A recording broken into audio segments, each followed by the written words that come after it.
तो दोस्तों सभी अफवाहों को दूर करते हुए डायरेक्टर प्रशांत नील ने यह साफ कर दिया है कि सालार एक रीमेक मूवी नहीं।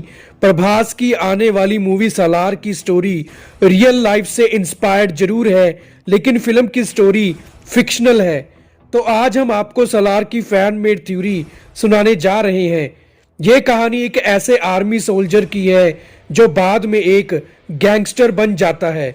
कहानी 90s के दौर की है, जब इंडिया पाकिस्तान के बीच में जंग चल रही थी।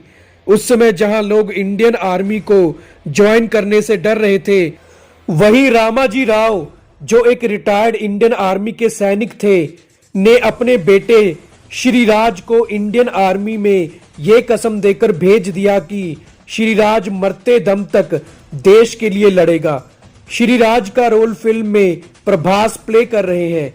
श्रीराज अपने पिता से वादा करके इंडियन आर्मी ज्वाइन कर लेता है, लेकिन आर्मी के ऑफिसर्स में कुछ गद्दार आर्मी ऑफिसर्स भी शामिल थे, जिन्होंने इंडियन आर्मी के हथियारों को उस समय के मुंबई के सबसे बड़े डॉन गौतम अन्ना, जिसका रोल फिल्म में मोहनलाल प्ले कर रहे हैं, को बेच देते हैं।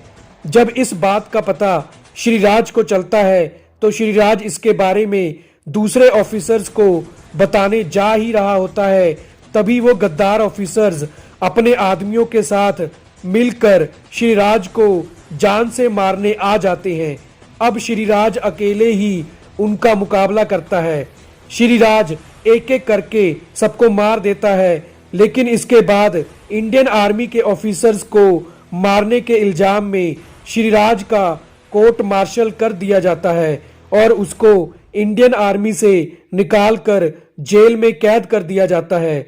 उधर जब श्रीराज के पिता रामोजी राव को पता चलता है कि उसके बेटे को गद्दार कहा जा रहा है, तो रामाजी राव अपने बेटे श्रीराज से सारे संबंध तोड़ लेते हैं।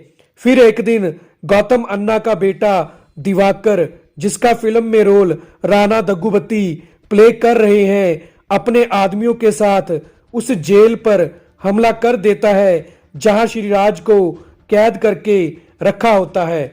दिवाकर श्रीराज को जेल से छुड़ाकर गौतम अन्ना के पास ले आता है। गौतम अन्ना श्रीराज से कहता है कि मैं तुमको मारने के लिए यहाँ नहीं लेकर आया हूँ। गौतम अन्ना कहता है कि तुमने अकेले ही सभी ऑफिसर्स को मार दिया जो मेरे लिए काम करते थे। तुम एक ब्रेव सोल्जर हो, लेकिन इंडियन आर्मी ने तुम्हें गद्दार का नाम दे दिया है, इसलिए अब तुम देश के लिए नहीं हमारे लिए काम करो और अपनी बहादुरी का सही इस्तेमाल करो। अब श्रीराज गौतम अन्ना के लिए काम करने लग जाता है। गौतम अन्ना श्रीराज को एक नया नाम दे देता है, सालार। अब सभी लोग श्रीराज को सालार के नाम से जानने लग जाते हैं। सालार गौतम अन्ना के कहने पर एक एक करके उन सभी दूसरे गैंगस्टर्स को मारने लग जाता है जो सभी गौतम अन्ना के दुश्मन होते हैं। अब सभी बड़े बड़े गैंगस्टर्स और पुलिस वाले सालार के नाम से ही डरने लग जाते हैं। फिर एक दिन गौतम अन्ना सालार को एक बहुत बड़े राज के बारे में बताता है। गौतम अन्ना सालार को एक ऐसी जगह के बारे में बताता है जहां ऐसे सोल्जर्स को ट्रेनिंग दी जाती है जो एक टेररिस्ट ऑर्गेनाइजेशन के लिए काम करते हैं, और उस जगह के बारे में दुनिया की कोई भी गवर्नमेंट नहीं जानती। उस कैंप में जिन सोल्जर्स को ट्रेनिंग दी जाती है वो इंडियन आर्मी में शामिल हो जाते हैं। वो सोल्जर्स जो ज्वाइन तो इंडियन आर्मी को करते हैं, लेकिन वो काम टेररिस्ट ऑर्गेनाइजेशन के लिए करते हैं। सालार ने जिन आर्मी ऑफिसर्स को मारा था, वो ऑफिसर्स भी इसी टेररिस्ट कैंप से ही ट्रेनिंग लेकर इंडियन आर्मी में आए थे। अब गौतम अन्ना सालार को भी उसी जगह, उस कैंप में भेजना चाहता है जिसके बारे में कोई नहीं जानता। गौतम अन्ना सालार से कहता है कि मैंने तुम्हारा नाम सालार इसलिए ही रखा है क्योंकि तुम एक लीडर की तरह उस कैंप के सोल्जर्स को इंडियन आर्मी ज्वाइन करवाने की ट्रेनिंग दोगे।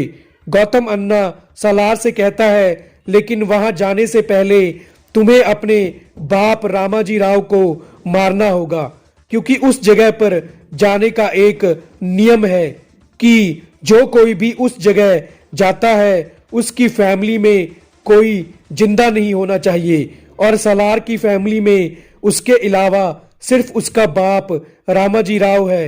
इसलिए सालार को पहले अपने बाप को जान से मारना होगा।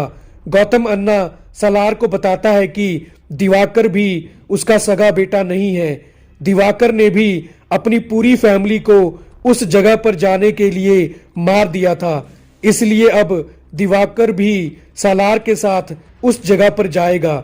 बहुत देर बाद सोचकर सालार उस जगह पर जाने और अपने बाप को मारने के लिए राजी हो जाता है।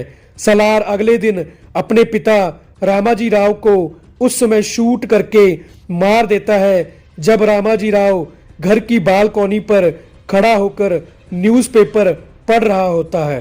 सालार के अपने पिता को मारने के बाद गौतम अन्ना सालार को उस ट्रेनिंग कैंप में दिवाकर के साथ भेज देता है। जब सालार उस कैंप में जाता है तो सालार को पता चलता है कि वहां एक टेररिस्ट ऑर्गेनाइजेशन का लीडर शोएब खान जो यंग लड़कों को पकड़कर वहां लाता है और उनको जबरदस्ती ट्रेनिंग देकर इंडियन आर्मी के खिलाफ तैयार करता है। जब वो लड़के तैयार हो जाते हैं तब उनको इंडियन आर्मी ज्वाइन करके अपने देश से गद्दारी करने को कहा जाता है। वहां कोई भी अपनी मर्जी से नहीं आया होता। किसी की फैमिली मेंबर को वहां कैद करके उनसे मजबूरन ट्रेनिंग दी जाती है या कभी उनको जान से मारने की धमकी देकर ट्रेनिंग दी जाती है। अब सालार भी उन सोल्जर्स को ट्रेनिंग देने लग जाता है। वहां सालार की मुलाकात फिल्म की एक्ट्रेस रीत से होती है। रीत भी वहां पर एक कैदी होती है। रीत का भाई भी वहां अपनी बहन के लिए मजबूरन ट्रेनिंग ले रहा होता है। रीत का रोल फिल्म में दिशा पटानी प्ले कर रही हैं। असल में सालार इंडियन आर्मी से निकाला हुआ सोल्जर नहीं है, बल्कि सालार आज भी इंडियन आर्मी के लिए ही काम करता है। जब सालार को पता चला कि इंडियन आर्मी में कुछ गद्दार हैं जो गैंगस्टर्स और टेररिस्ट के साथ मिले हुए हैं, तो सालार ने अपने पिता रामाजी राव और कुछ ईमानदार आर्मी ऑफिसर्स के साथ मिलकर प्लान बनाया। सालार ने अपने बाप को मारने का भी नकली नाटक किया था। रामाजी राव मरा नहीं था, जिंदा था। सालार को शक था कि गौतम अन्ना किसी बहुत बड़ी टेररिस्ट ऑर्गेनाइजेशन के लिए काम करता है। टेररिस्ट के उस अड्डे का पता लगाने के लिए ही सालार गौतम अन्ना के गैंग में शामिल हुआ था। अब सालार रीत को अपनी सच्चाई बता देता है।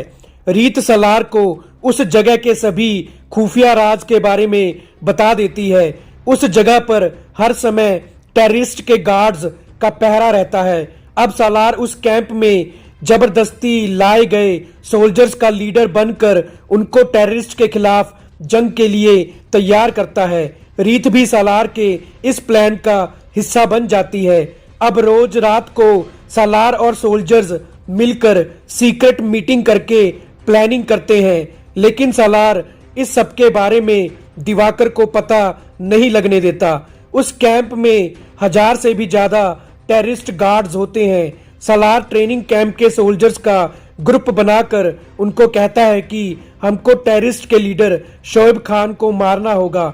अगर वो मारा गया तो ये ऑर्गेनाइजेशन खुद ब खुद खत्म हो जाएगी। लेकिन शोएब खान उस जगह नहीं रहता जहां सोल्जर्स को ट्रेनिंग दी जाती है।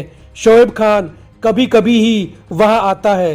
एक दिन सालार को खबर मिलती है कि शोएब खान उस जगह उस कैंप में आने वाला है।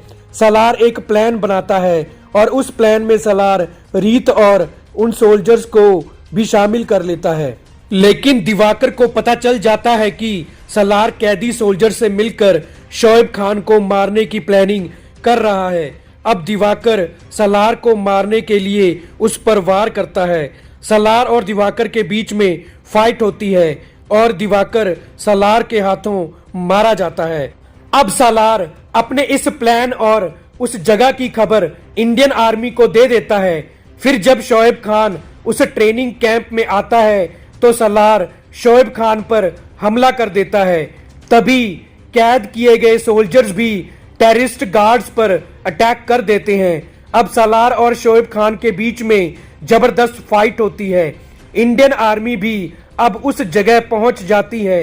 अब सालार शोएब खान को मारकर सभी कैदी सोल्जर्स को रिहा करवाकर रीत के साथ उस जगह से वापस आ जाता है। इंडियन आर्मी उस जगह पर कब्जा कर लेती है, लेकिन वहां जब गौतम अन्ना को पता चलता है कि दिवाकर और शोएब खान मारे गए हैं तो वो इंडिया छोड़कर भाग जाता है। लेकिन गौतम अन्ना अपने बेटे दिवाकर की मौत का बदला लेने वापस जरूर आएगा, क्योंकि गौतम अन्ना ने सालार से झूठ बोला था कि दिवाकर उसका असली बेटा नहीं है।